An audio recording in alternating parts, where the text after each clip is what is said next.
défie le gouvernement intérimaire en fêtant la fin du ramadan dans la rue.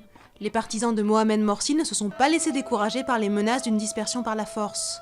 La tension est à son comble et l'Égypte plus divisée que jamais, après le feu vert donné par le gouvernement au ministère de l'Intérieur pour évacuer les places où sont rassemblés les pro-Morsi. En France, l'Aïd el-Fitr est un moment de fête pour la communauté musulmane. Après 29 jours de jeûne, les musulmans peuvent à nouveau manger et boire entre le lever et le coucher du soleil. Deuxième religion après le catholicisme, l'islam compte en France environ 800 000 pratiquants réguliers. Une visite sur le thème de l'innovation dans les PME pour clore avec optimisme une semaine de déplacement dédiée à l'emploi.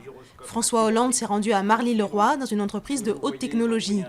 Le président a insisté sur la nécessité de l'innovation pour créer des emplois durables. Il a souligné que le budget de 2014 comporterait des dispositions fiscales pour encourager la création d'entreprises innovantes.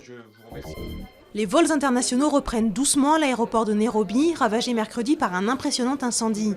Une bonne partie du terminal des arrivées a été réduite en cendres. La presse kenyane pointe l'inefficacité des secours qui n'auraient pas été à la hauteur de la catastrophe. L'aéroport constitue la principale plateforme aérienne d'Afrique de l'Est. Il ne lui reste que très peu de temps pour reprendre confiance. Christophe Lemaître, premier blanc à avoir couru le 100 mètres en moins de 10 secondes, se prépare pour les championnats du monde de Moscou, qui débutent le 10 août. Un rendez-vous crucial pour la star française du sprint, qui a connu une saison délicate.